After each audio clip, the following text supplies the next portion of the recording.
Did you know that you spend a third of your life sleeping?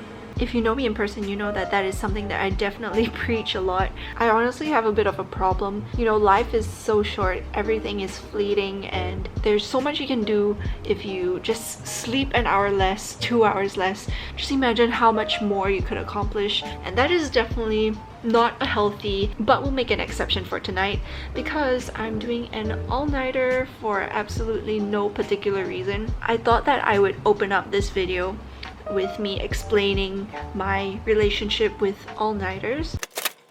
So like most of us, I was once a healthy human being, so I definitely did sleep really early as a kid. My unhealthy sleeping habits really emerged in Polytechnique, and in my mind there's a correlation between a lack of sleep and working hard plus doing well in school and studies. I definitely used to think that the less you sleep, the better you do at school, which is totally not true. You can have a perfectly normal sleep schedule and still kill it in school. And that leads us to today, in quarantine season. That is a brief history of my relationship with all-nighters.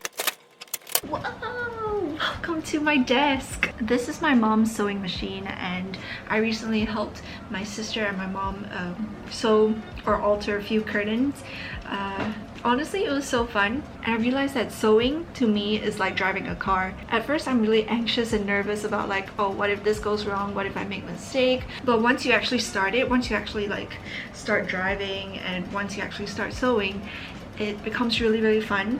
And that is something that I realized when I was helping my mom and my sister with her curtains. I have a whole pile of clothes sitting in my room that I've been wanting to alter or play around with this sewing machine. So let's do that for tonight. In secondary school, we had lessons where we would learn how to sew, how to cook, and it was an all-girls school. It's honestly really nice. You know how some people get really angsty or triggered about like, I'm a feminist and I'm not gonna be a housewife, I'm gonna be a girl boss all the way. Nothing wrong with that. Be a girl boss, that is hella cool. But there is absolutely nothing wrong in being domesticated and like a housewife. Being a mother is the hardest job in the world, I feel. So happy Mother's Day to all mothers out there. But I am very career driven as well, so I definitely do want to be a bit of a career woman first before I settle down. But anyway, sewing. And this is the dress that I'll be kind of altering for today. There's nothing much wrong with it. Should I try it on? Okay, let me try it on. This is how it looks. It is honestly quite nice. Oh no, now I don't know what to do with it. Maybe a slit? Because that's what Brandy Melville seems to do, and I don't own any Brandy Melville clothes, so why not DIY it? This side, this side, or should I do it both sides? So now I'm just gonna cut the slits. I'm sorry that you can't see this part. Not that interesting really. Okay, I'm sorry that that was so uneventful. I basically made 2 cuts, and now I'm just gonna try to sew it on. Whoa, sick. Do you guys want to come closer? Ooh.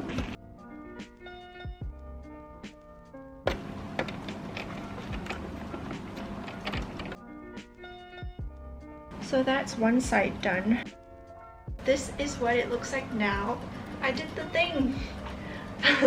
And it goes both ways, and it's kind of weird. Some people may say, Nicole, it was better before you did that, but or I should have just done one side, honestly, but too late.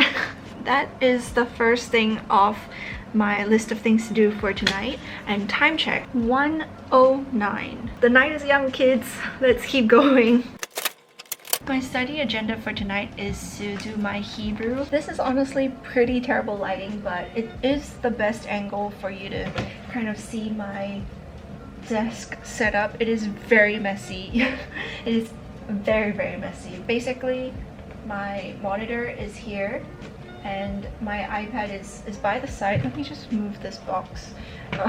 My monitor is here, the sewing machine is here, and actually I think this is an excellent setup for me because with my desk in this orientation rather than against the wall facing the window, I do get to have both sides utilized. So this side is mainly for my reading, my studying, and using the monitor. The other side is for my sewing and my sewing.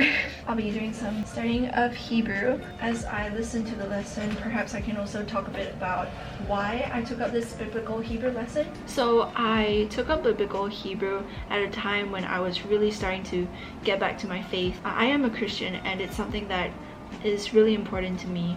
I definitely backslide from time to time, but I understand that it's so important to keep pursuing God, to keep seeking, to keep wanting to rekindle my faith. Anyway, let me start.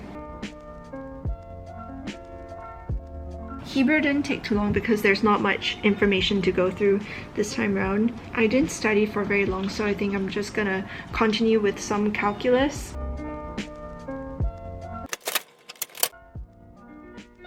The goods have been acquired. I originally wanted to make Korean spicy noodles, but it is 2 a.m. plus and I'm not that hungry, so a Milo will do. So instead of cooking, which would take some time, I decided to do some painting instead. Just a small watercolor painting in one of my notebooks. I think journaling is so therapeutic and it definitely helps you kind of have an outlet and organize your thoughts. It's been paramount to my success in school. It's something that has kept me sane. The paint that I use is this one. I don't know what it's called. Is it Prima? There it is.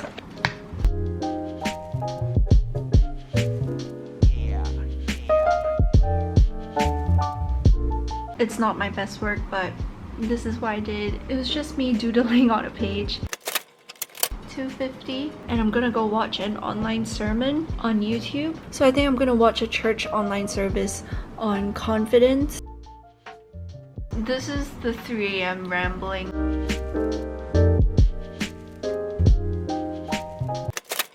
So I'm done watching the online sermon and it was a really great reminder. The video was titled "Why I Feel Like a Failure." You know, it feels like life is a game and you tend to wonder if you're playing the game right. But the question that you should be asking yourself is, are you playing the right game? And sometimes in life we get so caught up in numbers and analytics, get so caught up in people noticing our achievements or getting self-conscious about people seeing your failures, but you really don't have to worry about other people so much because your Father in heaven is keeping score. I got this from my sister.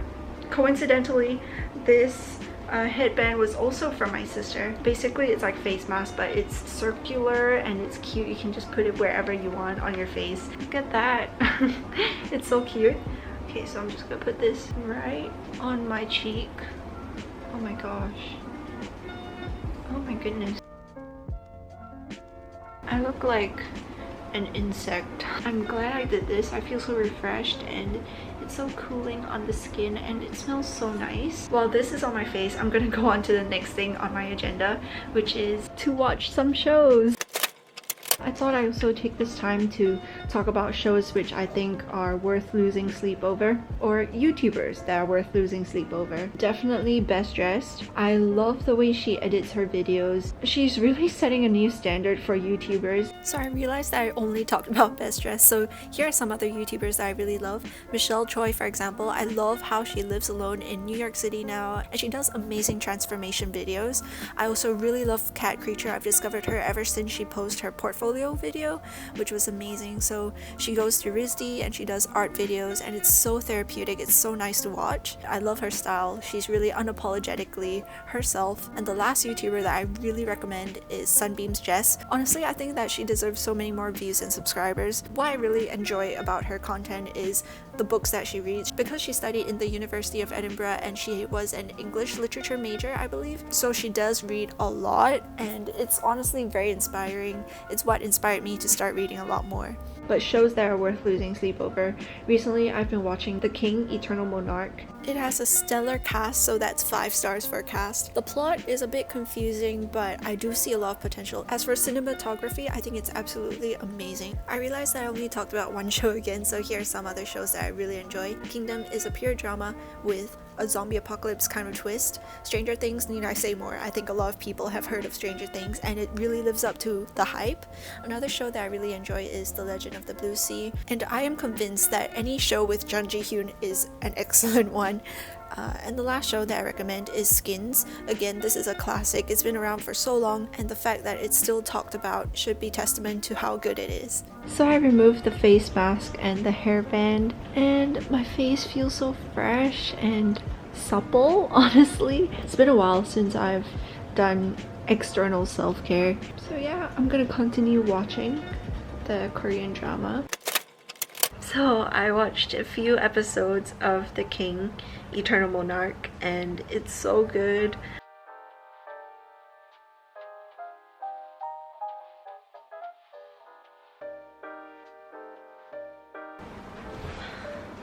Good night, or good morning. Such a rainy morning, so gloomy.